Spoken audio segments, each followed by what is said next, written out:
Hoy vamos a estar en Juan 11:53 hasta Juan 12:36 y vamos a ver rápidamente 5 puntos como ellos después de la resurrección de Lázaro planean matar a Jesús, como luego viene el escenario ideal que es la Pascua judía, como María unge a Jesús para la sepultura. Vamos a ver rápidamente la entrada triunfal y el tema de esta mañana yo lo he titulado La hora de Jesús ha llegado o ha llegado la hora de Jesús.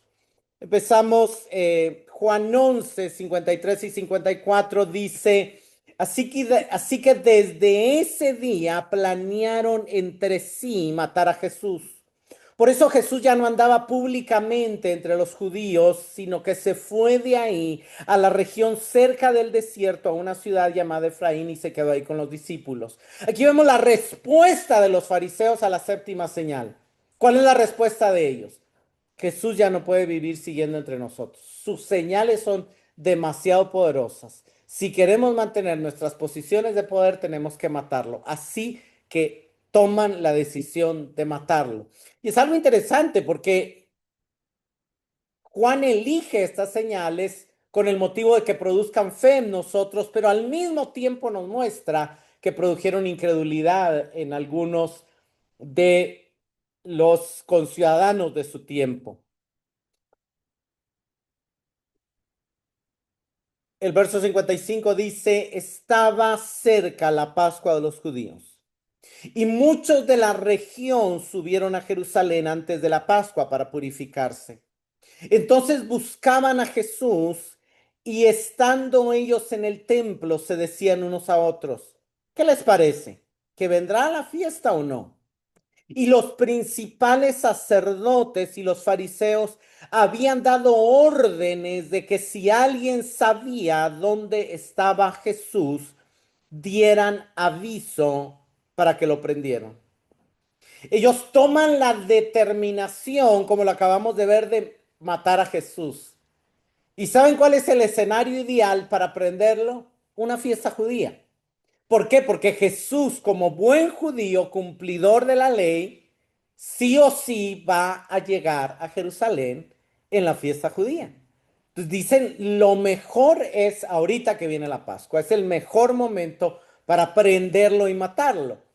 Pero algunos dicen, no, él ya sabe, ¿verdad? Que está, seguramente creen que va a venir porque dudan de que él realmente sea tan fiel a la ley y al Padre como él lo es.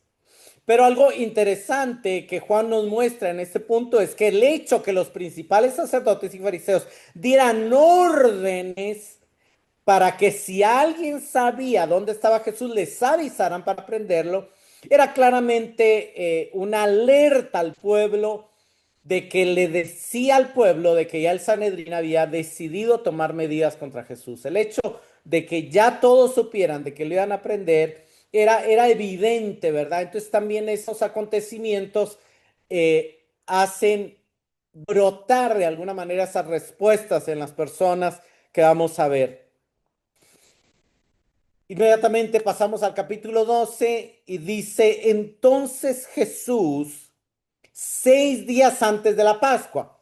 Vean que la resurrección de Lázaro no sabemos cuánto pasó, pero pasó entre la última conversación había sido en Hanukkah, diciembre, y la Pascua es en marzo, ¿verdad? Entonces Lázaro tal vez fue resucitado entre enero y febrero, más o menos en las fechas en que estamos viviendo ahorita. No sabemos algunas cosas de las que pasaron después. Juan no nos cuenta día por día hasta el día antes de la Semana Santa. 6 días antes de la Pascua es lo que conocemos como el sábado anterior al Domingo de Ramos. Esto es justo unos también 6 días antes de Jesús va a ser crucificado en la Pascua. Estamos hablando de 6 días antes de su crucifixión. Vino a Betania, donde estaba Lázaro, al que Jesús había resucitado de entre los muertos. Y le hicieron una cena allí. Y Marta servía. Pero Lázaro era uno de los que estaban a la mesa con él. Claramente, la mención de la Pascua nos recuerda que Él va a ser nuestro Cordero Pascual y que su muerte está muy próxima. Juan ya no se está situando en los últimos días de Jesús, pero nos está mostrando que Jesús nos está recordando también esa séptima señal, nos está recordando que ahí está Lázaro, el muerto que ya estaba verdaderamente muerto, porque ya tenía 4 días de haberse muerto y en la creencia judía decía que al tercer día el espíritu abandonaba y ya era, o sea, ya estaba verdaderamente muerto, pero estaba vivo. Y le hicieron y estaba sentado a la mesa con Jesús. No logré una imagen ideal, pero más o menos, digamos, las mesas eran algo así bajas, era una mesa seguramente más grande con más gente y no se logra ver, pero de alguna manera la manera en que están sentados hace que estén reclinados y con las rodillas dobladas y los pies hacia afuera, digamos, hacia un lado. Entonces eso permite libertad para ungir o lavar los pies, que es lo que va a decirnos el todo. Ahí vemos a Marta y a María y bueno, algunos, ¿verdad? Este es una imagen, lógicamente, que no es exacta, ¿verdad? Pero bueno, dice, entonces María, tomando unos 300 gramos de perfume de nardo puro, que costaba mucho, ungió los pies de Jesús y se los secó con los cabellos. Y la casa se llenó con la fragancia del perfume. ¿Qué nos está diciendo Juan? Juan nos está llevando a ver esas diferentes respuestas ante las señales de Jesús y específicamente la respuesta de los fariseos es determinar matarlo. Pero hay verdaderos creyentes cuya respuesta es diferente. Y María es puesta en esta historia como el ejemplo ideal de quienes responden con una fe verdadera, de quienes tienen de alguna manera, es imposible saber qué pasaba por la mente de María, si ella comprendió que Jesús moriría esa semana o no, si ella, pero obviamente para los discípulos habían muchas dudas, Jesús sí anunció su muerte y su resurrección, pero también la Biblia misma a veces cuando nos dice esto, dice que ellos no le entendieron, pero obviamente el punto es que ella siente una profunda necesidad de honrarlo. Por causa del tiempo no vamos a ir a los relatos de Marcos y Mateo, pero hay algo interesante también, ¿verdad? Mateo y Marcos nos dan un relato un poquito diferente. Mateo y Marcos nos dicen que Jesús llegó, nos dan el nombre de la casa, Simón el leproso, si está en Betania, si encaja que es el mismo evento. Lucas habla de otra mujer que lo ungió, pero no es María porque era una mujer pecadora. Es un relato diferente. Pero Mateo 26 y en Marcos 14 sí leemos este mismo relato. Y Mateo y Marcos nos dicen que María derramó el perfume sobre la cabeza de Jesús. Juan, hay algo interesante. Juan asume que sus lectores y nosotros ya leímos Mateo y Marcos. Por eso en el capítulo 11 y verso 2, él cuando habla de María, él dice, la que ungió al Señor con perfume. Y luego va a contar el relato, pero él también asume que nosotros ya conocemos el relato de Mateo y Marcos. Entonces, él no está negando que María ungió, derramó el perfume sobre la cabeza de Jesús. Lo que pasa es que él está añadiendo el detalle de que no solo fue sobre la cabeza, sino que también con lo que le sobró ungió los pies y se los secó sobre el cabello. Ustedes pueden ir a Juan 11:2, dice María, cuyo hermano estaba enfermo, fue la que ungió al Señor con perfume y ahí vemos de que él está de alguna manera dando a entender que es la misma María de la que nos cuentan Mateo 26:7 y Marcos 14:3, que se acercó con un frasco de alabastro, perfume muy costoso, y lo derramó sobre la cabeza de Jesús. Ahora, ¿por qué Mateo y Marcos hablan de la cabeza, porque ellos tienen razones temáticas para mostrar que en ese momento es como si Jesús estuviera siendo ungido como rey. Los reyes se ungían derramando aceite sobre su cabeza. Pero Juan después nos va a contar de cómo Jesús lava los pies de los discípulos. Y de alguna manera, por eso Juan se centra en el detalle de los pies, porque Juan quiere enfatizar no la honra que Jesús recibe como si fuera el rey, sino la devoción y la humildad de los verdaderos seguidores a un maestro también humilde y sirviente, humilde y servidor, que vino para servir y no para ser servido. Y algo interesante, un detalle que Juan añade que los otros no muestran, es que la casa se llenó con la fragancia del perfume y de alguna manera da el mensaje que este acto se extendería más allá del propio acontecimiento, que de hecho cuando leemos los relatos en Mateo y Marcos, Jesús dice que donde se predique el evangelio se hablará de esta mujer y eso es algo impresionante. Pero sigamos aquí en Juan. Dice, y Judas Iscariote, uno de sus discípulos, el que lo iba a entregar, dijo, ¿por qué no se vendió este perfume por 300 denarios y se lo dio a los pobres? Esta es otra cosa que encaja perfectamente en los tres evangelios, en los tres relatos. Pero dijo esto, ahora Juan nos da unos detalles, ¿verdad? Algo interesante, hermano, la suma de 300 denarios debe estimarse también según salarios y poder adquisitivo, más o menos equivaldría al salario de un año. Yo realmente no sé aquí en Costa Rica cuál será el salario de un año, sumándolo, ¿verdad? Los 13 salarios mínimos o promedio, pero la suma es enorme, o sea, es bastante dinero y no es poco. Entonces, pero el verso 6 nos dice que Judas, ahora, algo interesante que Mateo y Marcos dicen que los discípulos dijeron, pero aquí sí señala quién lo dijo y Judas, y dice, claro, dijo esto no porque se preocupara por los pobres, sino porque era un ladrón y como tenía la bolsa del dinero, sustraía de lo que se echaba en ella. Claramente nos está contando la historia alguien que compartió con él y que sabía de quién estaba hablando. Y es el único pasaje en la Biblia, aparte de la traición, que señala otro de los pecados de Judas. Pero bueno, pero el objetivo también es mostrarnos esa respuesta. La respuesta de Judas es una respuesta de interés, es una respuesta de traición, es una respuesta de codicia que se quiere disfrazar de altruismo.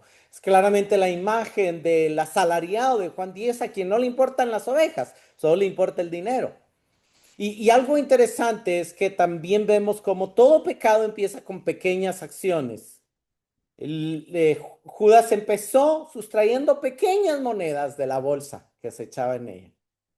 Pero luego ya vino quejando y luego ya estuvo dispuesto a vender al maestro por 30 piezas de plata. Llegó a valorar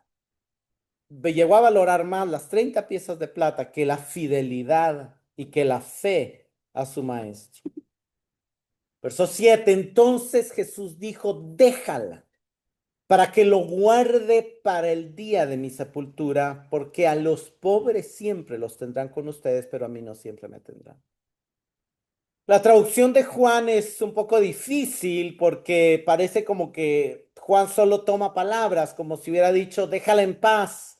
Lo que ella ha hecho, lo ha hecho para conservarlo el día de mi sepultura o para guardar mi cuerpo para el día de la sepultura. Algunos lo interpreten como déjala en paz, que se quede con el mérito de haber vertido este perfume para el día de la sepultura, pero de alguna manera ahí por eso nos aclara un poco y vale la pena citar aquí a Marcos, que Mateo dice básicamente lo mismo, pero Marcos 14:6 y luego el 8 dice, pero Jesús dijo, déjenla, ¿por qué la molestan?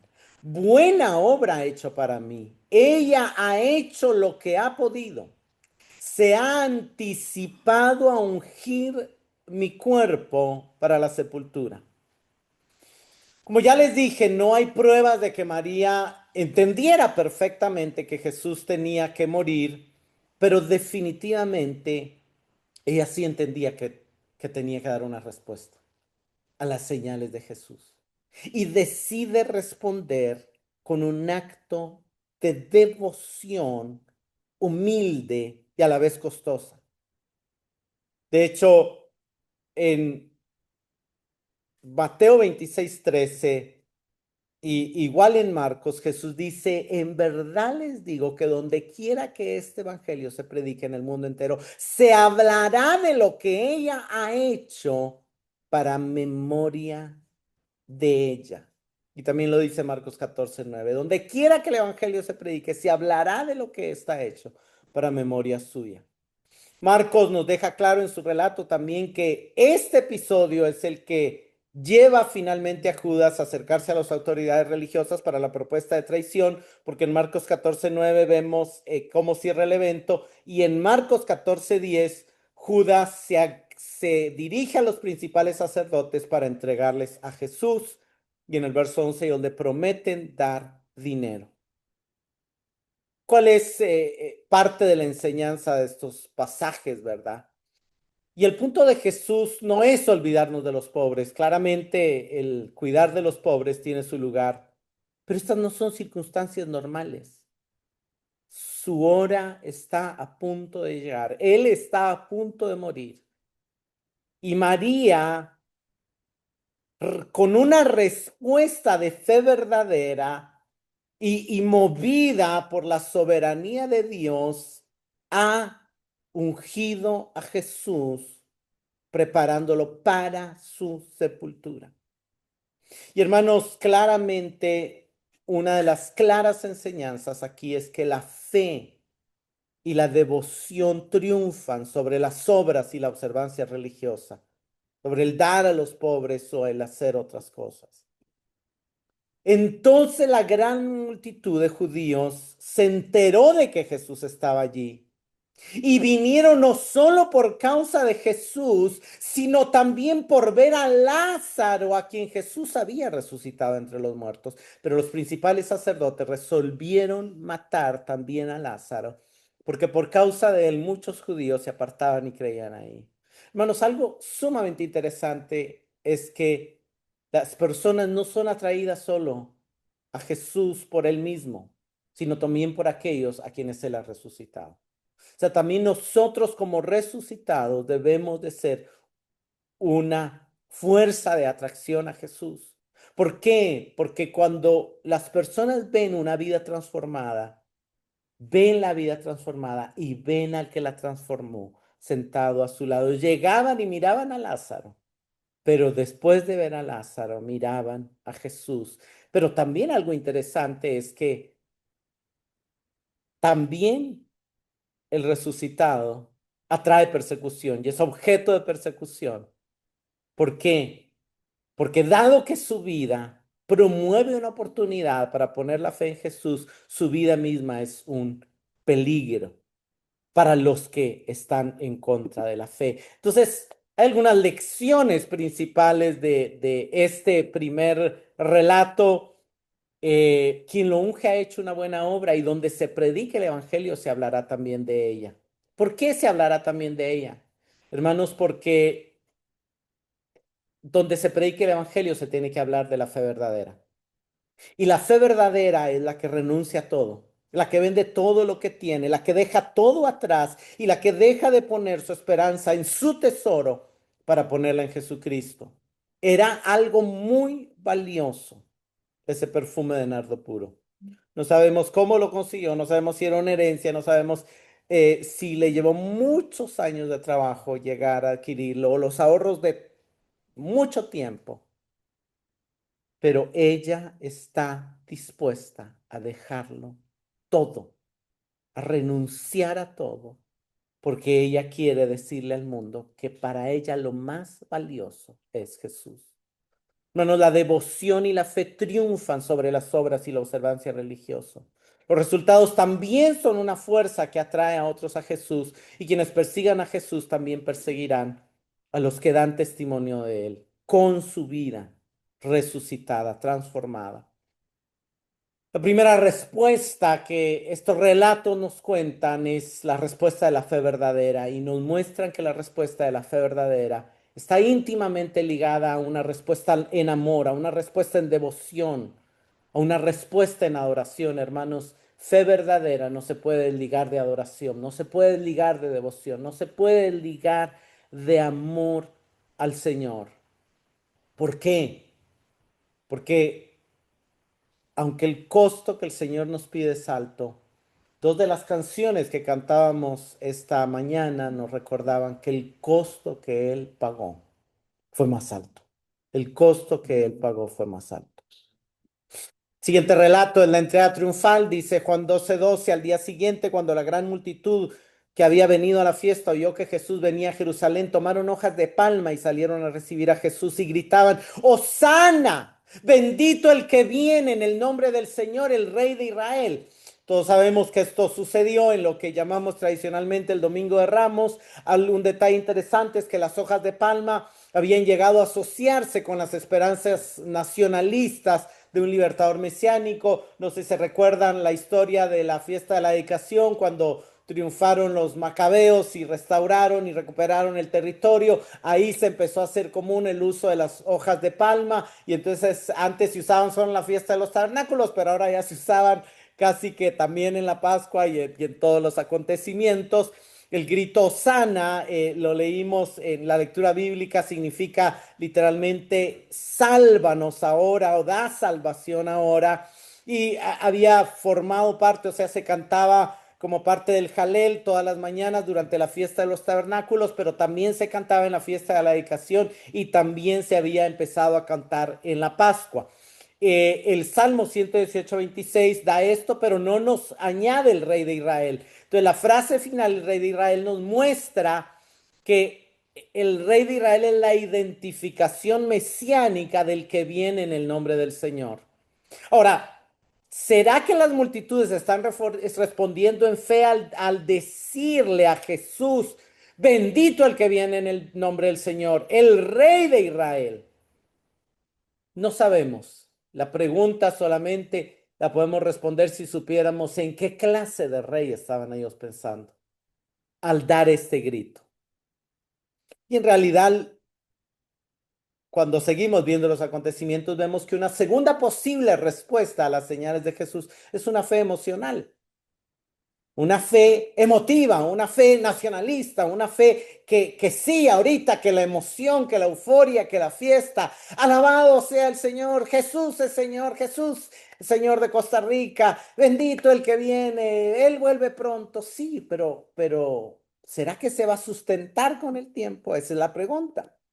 La cita, lo que ellos están cantando es la cita del salmo que leímos. Dice, este es el día que el Señor ha hecho. Regocijémonos y alegrémonos en él. Te rogamos, oh Señor, sálvanos ahora. Ese es el Hosana. Te rogamos, oh Señor, prospéranos ahora. Bendito el que viene en el nombre del Señor. Desde la casa del Señor los bendecimos. Este salmo se había llegado a interpretar como un salmo mesiánico. El que venía en el nombre del Señor era el Mesías y se celebraba. Y entonces sí, parece que lo están identificando como el Mesías, parece que hay fe verdadera en las multitudes. Pero veamos la respuesta, veamos cómo Jesús llega. Jesús hallando un asnillo. Los otros evangelios dan más detalles, pero como Juan asume que ya leímos los otros evangelios, él va a su punto. Se montó en él, como está escrito, no temas, mira, Sión. He aquí tu rey viene montado en un pollino de asna. Sus discípulos no entendieron esto al principio, pero después, cuando fue glorificado, entonces se acordaron de que esto se había escrito de él y de las cosas y de que le habían hecho estas cosas.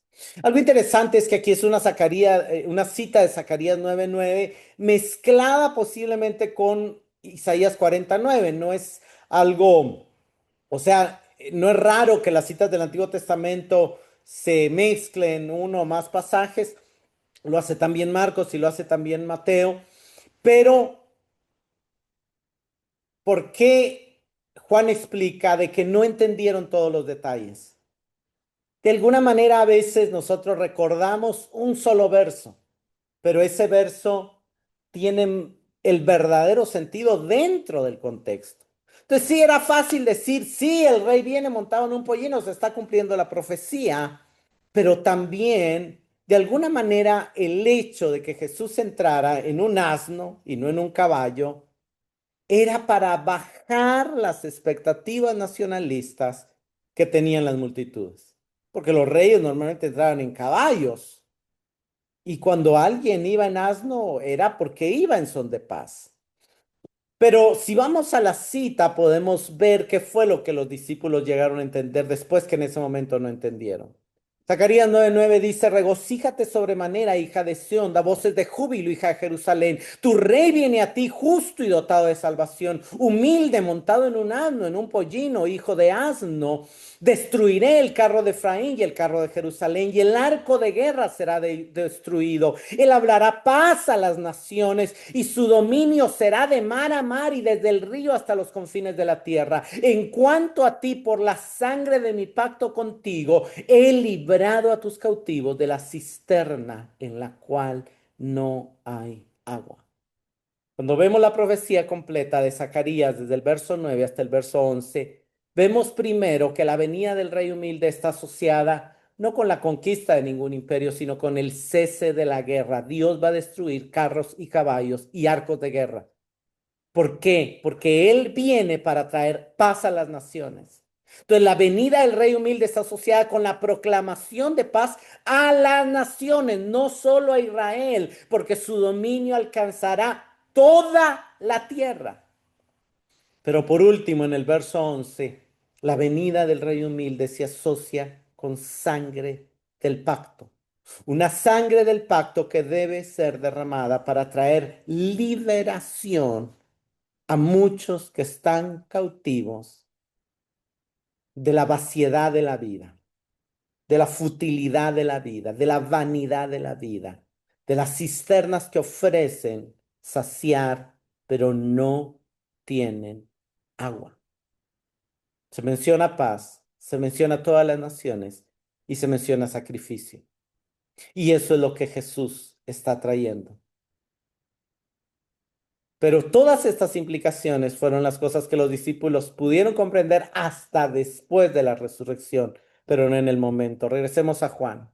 Y así la multitud que estaba con Jesús cuando llamó a Lázaro del sepulcro y lo resucitó de los muertos, daba testimonio de él. Por eso la multitud, aquí vemos dos multitudes. La primera es la que estuvo con él presente cuando él resucitó a Lázaro. Y la segunda es la que oyeron y salieron de Jerusalén a recibirlo. Por eso la multitud fue también a recibir a Jesús porque habían oído que él había hecho esta señal. Entonces, esa señal despierta una fe emocional, pero no necesariamente es una fe verdadera todavía. Entonces los fariseos decían a otros, ven que ustedes no consiguen nada, miren, todo el mundo ha ido tras él. Claramente están exagerando, pero hay una mezcla de ironía y de anuncio profético aquí, ¿verdad? Porque todo el mundo ha ido tras él, pero algo interesante es que Juan en su evangelio, el término mundo incluye a personas de todos los pueblos. Y aunque todavía esto no es una realidad, sí están profetizando. Una de las lecciones de esta segundo relato es que el verdadero rey se caracteriza por la humildad, no por la pomposidad u ostentación. Que Jesús está mostrando que viene como un rey de paz, no como un conquistador violento. Que su reino será no solo sobre Israel, sino que se extenderá hasta los confines de la tierra. Y que su venida y su entrada a Jerusalén se asocia con el pacto que implica derramamiento de sangre para poder liberar a los prisioneros. Hermanos, es sumamente interesante porque él no responde a las expectativas de una fe emocional, sino que la frena. 5 días después, muchos de los que gritaron aquí, Hosana, gritaban, suelta a Barrabás, gritaban, crucifícalo. Juan 12:20. Habían unos griegos entre los que subían a adorar a la fiesta. Estos fueron a Felipe, que era de Bethsaida de Galilea, y le rogaban, Señor, queremos ver a Jesús. Felipe se fue y se lo dijo a Andrés, Andrés y Felipe fue y se lo dijeron a Jesús. Jesús le respondió, ha llegado la hora para que el Hijo del Hombre sea glorificado. Estos griegos representan el mundo entero que acaban de anunciar que seguiría a Jesús. Pero Jesús todavía no los atiende. Jesús no responde a su petición, sino a la situación que representa su petición. La aproximación de los griegos para Jesús es una especie de detonante, una señal de que la hora culminante ha llegado. Lo que Jesús ha llamado la hora, que recordamos en la primera señal cuando le dice a María, ni todavía no ha llegado mi hora, y que en el largo del Evangelio a veces se menciona, la hora es el tiempo designado para la muerte, resurrección y exaltación de Cristo. En resumen, su glorificación. Algo que nosotros no entendemos y que nos cuesta entender es que la Biblia llama glorificación no solamente a la ascensión al cielo, a sentarse a la diestra del Padre, sino a la cruz misma. Es en la cruz misma y no en la resurrección donde Jesús dirá las palabras consumado es. La resurrección es la evidencia de su victoria, pero la victoria sucede en la cruz. Y en la cruz Él vence y en la cruz Él es glorificado, aunque nosotros no lo veamos. Es glorificado porque el velo se rasga, glorificado porque la puerta se abre, es glorificado porque el nuevo camino al cielo es generado. Y vean la respuesta de Jesús. En verdad les digo que si el grano de trigo no cae en tierra y muere, se queda solo. Pero si muere, produce mucho fruto. Lo que Jesús está diciendo es que si Él no muere, no van a poder venir los griegos a Él. No se va a poder inaugurar el nuevo pacto. No se va a poder dar el derramamiento del Espíritu sobre toda carne, sobre todos pueblos, sobre todas las naciones. No se va a cumplir la promesa dada a Abraham de que la bendición llegue a todos. Es necesario que el grano de trigo caiga en tierra y muera para producir mucho fruto. El que ama su vida la pierde y el que aborrece su vida en este mundo la conservará para vida eterna. Si alguien me sirve, que me siga. Y donde yo estoy, ahí estará mi servidor.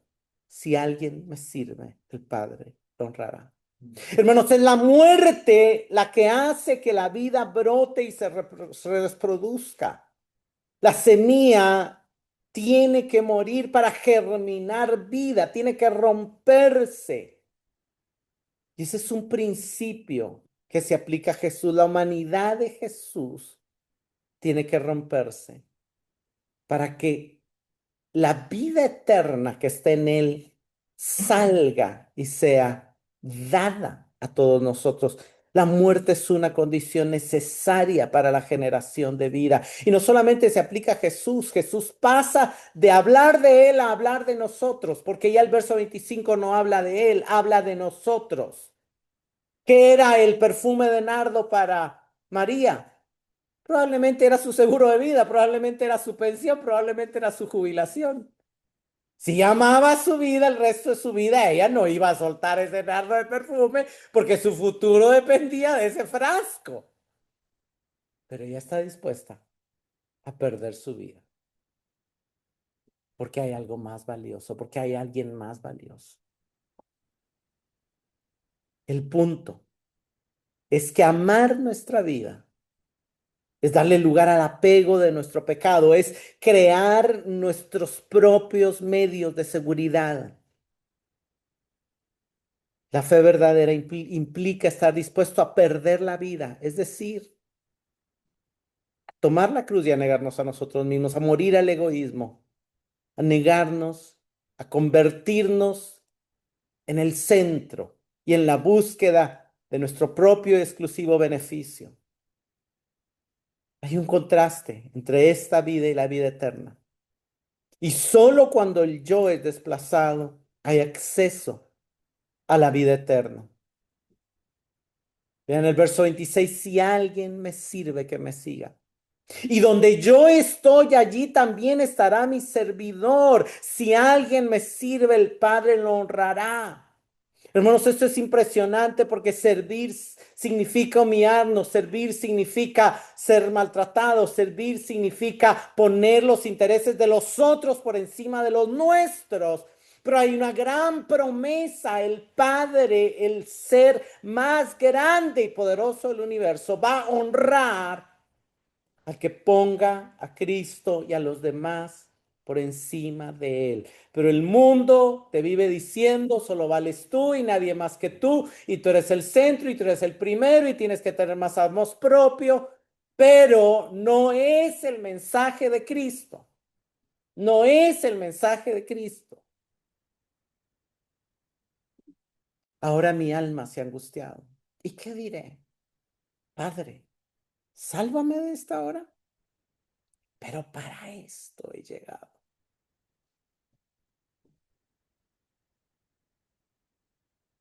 En todos los evangelios vemos que la hora no fue fácil. Jesús sufrió angustia, sintió su alma angustiada hasta la muerte. Su corazón fue profundamente perturbado. De hecho, el verbo angustiado es un verbo fuerte que incluye en su significado repulsión, horror, ansiedad, agitación. ¿Por qué? Porque Él está llamándonos a seguirnos, pero nos está dejando claro que no es fácil. ¿Qué diré? Padre, sálvame de esta copa. Ese sálvame de esta copa es el análogo al pasa de mí esta copa. Sálvame de esta hora. Es como decir, pasa de mí esta copa. Pero luego sigue su rendición. El pero para esta hora he llegado es análogo y equivalente al hágase tu voluntad y no la mía. El temor y la angustia se encuentran con su apasionada obediencia al Padre y gana su obediencia al Padre. Triunfa su rendición al Padre. Padre, glorifica tu nombre. Entonces vino una voz del cielo y lo he glorificado y de nuevo lo glorificaré. La voz vino como un trueno. Por eso la multitud que estaba ahí oyó decían que había sido un trueno. Otros decían un ángel ha hablado. Vean qué interesante, porque no todos entendieron la voz del Padre. De hecho, quien la entendió fue Jesús. Y la voz le decía, lo he glorificado. ¿Dónde ha glorificado el Señor su nombre? En las 7 señales y en los muchos milagros. El nombre del Señor ha sido glorificado a través de las enseñanzas y los milagros de Jesús, pero lo va a glorificar otra vez en la cruz con un mayor nivel de gloria. Porque en la cruz será vencido el pecado y la muerte. Y en la resurrección se demostrará esa gran victoria. Jesús les dijo, esta voz no ha venido por causa mía. El Dios se había rendido. No era que esa voz era la respuesta de, no te puedo librar de la hora. No, ya él le había dicho, para esta hora he llegado, hágase tu voluntad. Esta voz no ha venido por causa mía, sino por causa de ustedes. Hermanos, Jesús ya había llegado a rendir su voluntad al Padre, pero quería enseñarnos a nosotros, quería enseñarnos a sus discípulos, de que la cruz era una parte del plan de Dios de glorificar su nombre, aunque ellos en ese momento no lo entendían. No ha venido por causa mía, sino por causa de ustedes. Ya está aquí el juicio de este mundo. Ahora el príncipe de este mundo será echado fuera. Pero yo, si soy levantado de la tierra, traeré a todos a mí mismo. Pero él decía esto para indicar la clase de muerte que iba a morir. Es algo muy interesante porque Jesús está diciendo, esta voz viene para confirmar que la cruz no es una derrota, sino una victoria. La cruz es una victoria, primero, porque trae el juicio sobre este mundo, expone la maldad y la injusticia al mundo. Segundo, porque es la verdadera victoria sobre el príncipe de este mundo, que es Satanás. Él será expulsado. Su poder será rebajado. Y tercero, el poder de atracción a la salvación no está en el Cristo resucitado, está en el Cristo crucificado. Si yo soy levantado de la tierra, pero el verso 33 dice, sí, sí, no, no se refiere a la ascensión, se refiere a la clase de muerte que iba a morir, porque Él murió elevado en la cruz, levantado en una cruz. Esto hay una conexión con Isaías 52:13 que habla de los sufrimientos del siervo, pero me dice, mi siervo será enaltecido, levantado y en gran manera exaltado. Hebreos 1:3 también nos dice que después de llevar a cabo la purificación de los pecados, el Hijo se sentó a la diestra de la majestad en las alturas. ¿Y qué va a pasar? Cuando sea levantado de la tierra, atraeré a todos a mí mismo. Y ese todos es todos sin distinción, todos los hombres de todas las naciones. Esta es la respuesta implícita a los griegos. Ahorita todavía el pacto no es con ustedes, pero la hora ha llegado y ya podrán acercarse a mí tan libremente como los hijos del antiguo pacto. El juicio de este mundo, la destrucción de Satanás, la exaltación del Hijo del Hombre, la atracción de hombres y mujeres de los confines de la tierra, creían los profetas y entendían los judíos que eran cosas reservadas para los tiempos finales. Y Jesús está diciendo, los tiempos finales ya llegaron y están empezando. Entonces la multitud le respondió, hemos oído en la ley que el Cristo permanecerá para siempre. ¿Y cómo dices tú, el Hijo del Hombre tiene que ser levantado? ¿Quién es este Hijo del Hombre? Jesús entonces les dijo, todavía por un poco de tiempo la luz estará entre ustedes, caminen mientras tengan luz, para que no los sorprendan las tinieblas. El que anda en la oscuridad no sabe a dónde va. Claramente muchas escrituras nos dicen que el reino del Mesías permanecerá para siempre, que el Mesías será para siempre. Entonces ellos en su entendimiento le hacen una pregunta sincera. La ley dice que permanecerá para siempre, pero ¿cómo tú dices que tiene que ser levantado? O sea, no están tan lejos de entender que está hablando de morir, que está hablando de crucificar. Por eso la siguiente pregunta, ¿quién es este hijo de hombre? Se debe entender más como, ¿qué tipo de hijo de hombre, qué tipo de Mesías tienes tú en mente para decir que morirá? Realmente, claramente, en nuestra lógica no cabe. O sea, en la lógica del mundo, en la lógica de la cultura que vivimos, humillarse no es ganar, ser derrotado no es ganar, morir no es ganar, renunciar no es ganar, perder no es ganar. Pero la lógica del reino es diferente. Y es tan difícil porque esa multitud que estaba tan emocionada diciendo, bendito el que viene, ahora dice, no, no, no, ¿qué clase de reino se está tratando de vender? Como que ya no nos convence mucho, como que ya nuestra emoción se enfrió. Jesús se niega a darles una respuesta directa porque ya se las acaba de dar. El grano de trigo debe de morir para producir fruto. Y la hora va a traer la glorificación tanto del Hijo del Hombre como del nombre del Padre.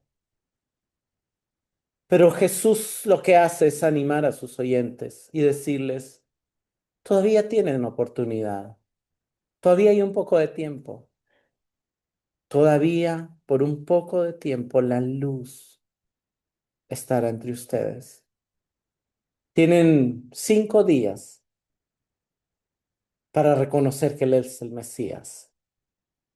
Caminen mientras tengan la luz, para que no los sorprendan, no los sorprendan las tinieblas. En que ande en la oscuridad no sabe a dónde va. Claramente Jesús los está llamando a seguirle o a enfrentarse a las tinieblas. Mientras tienen la luz, crean en la luz, para que sean hijos de la luz. Estas cosas habló Jesús y se fue y se ocultó de ellos. Viéndolo con más claridad, el llamado a caminar en la luz se junta con el llamado a creer en la luz y el llamado a creer en la luz tiene la consecuencia de convertir a aquellos que crean y caminen en la luz en hijos de la luz. Hermanos, la misericordia de Jesús y el amor es tan grande para la humanidad y aún para los judíos de su tiempo y para nosotros mismos que Él no cesa de decirnos: crean en mí, crean en la luz, sigan en la luz, caminen en la luz. Todavía hay tiempo, todavía hay tiempo. No importa lo que estés viviendo, las luchas que tengas, todavía hay tiempo para abandonar las tinieblas, para soltar las tinieblas y para abrazar la luz en esas áreas de tu vida donde todavía las tinieblas gobiernan. Él no cesa de llamarnos, porque Él quiere que seamos hijos de la luz. Un hijo de la luz es alguien que vive en la ética y el carácter de la luz, alguien que se ha convertido en el discípulo de la luz, alguien que brilla igual que la luz, que su luz brilla en expresiones de amor, de generosidad, de paz, de gozo, de mansedumbre, en las expresiones del fruto del Espíritu. Pero ya habiéndoles dado la oportunidad, se va y se oculta de ellos. Antes de que lo rechacen a él, él se oculta de ellos. Y esto tiene un gran simbolismo, como cuando Dios salió, abandonó la gloria para entregarlo a la destrucción. Con su retiro, su ocultamiento consciente del pueblo, es que está actuando la advertencia que acaba de pronunciar, que rechaza la luz, anda en la oscuridad. ¿Cuáles son las lecciones de esta última sección de hoy? Hermanos, aunque nos cueste entenderlo, la muerte y la glorificación están conectadas. El Padre nos quiere honrar, pero no va a honrar a nadie que busque honra para sí mismo. Y eso es contradictorio, porque si usted quiere que el Padre lo honre, no busque honra para sí mismo. Busque ser siervo, busque humillarse, busque humillarse.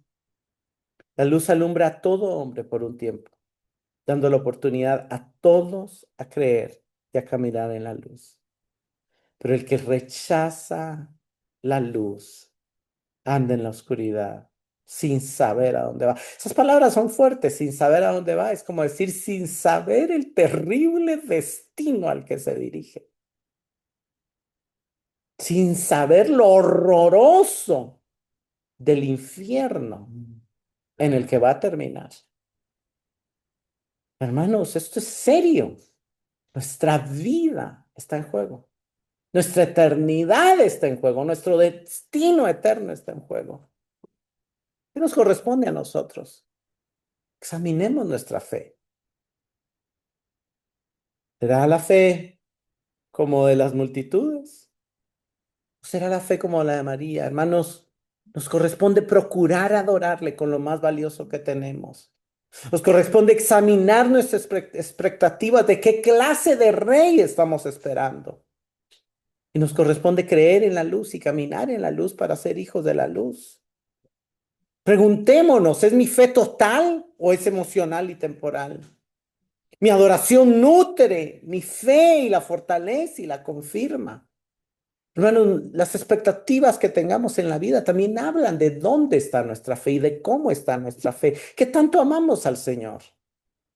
María representa a aquellos que aman mucho al Señor y que derraman lo que más aprecian sobre el Señor. Ellos aman tanto al Señor que dan lo mejor al Señor. María derramó el costoso ungüento sobre los pies del Señor y enjugó sus pies con sus cabellos. En su corazón nada fue tan querido, tan precioso y tan costoso como el Señor.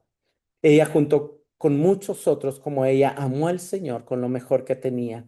Su estimación del Señor fue que Él era más valioso y digno de amar que ninguna otra cosa. Para ella, el Señor es el más precioso y más costoso. Qué diferente a Judas, ¿verdad?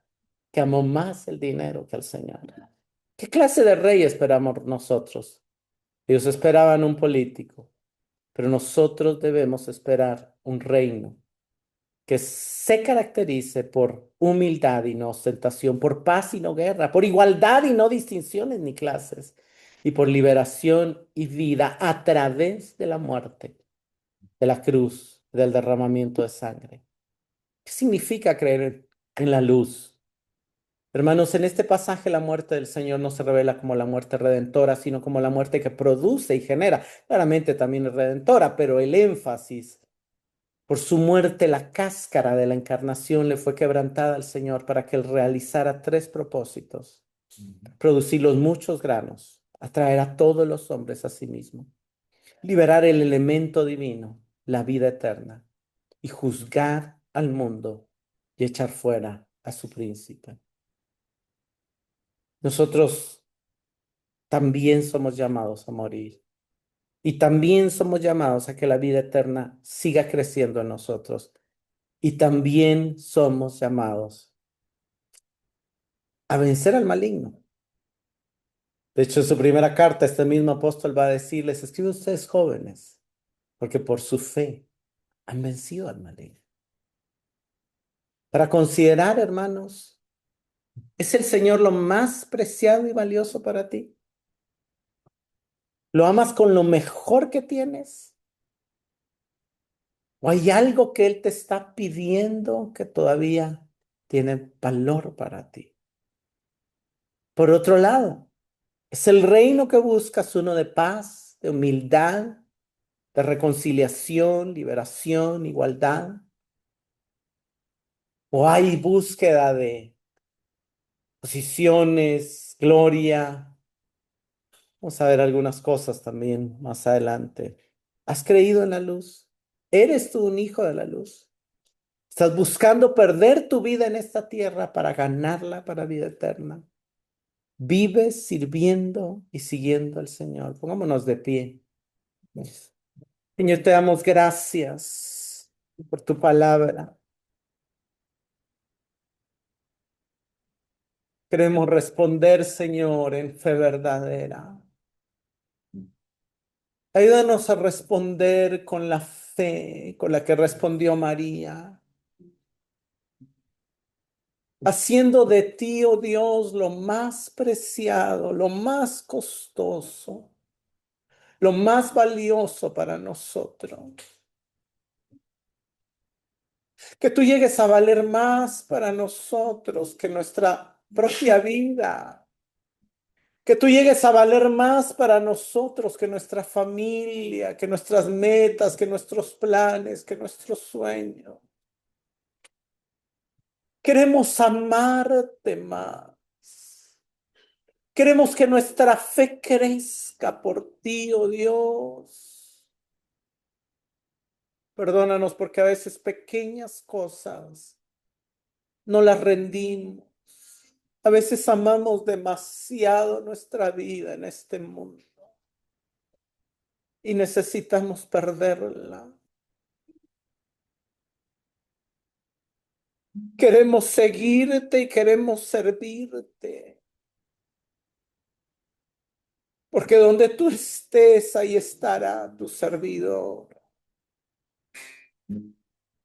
Queremos caminar en la luz mientras tú, la luz, estás entre nosotros. Guárdanos de caminar en la oscuridad sin saber a dónde vamos. No dejes, oh Dios, de iluminarnos con tu luz.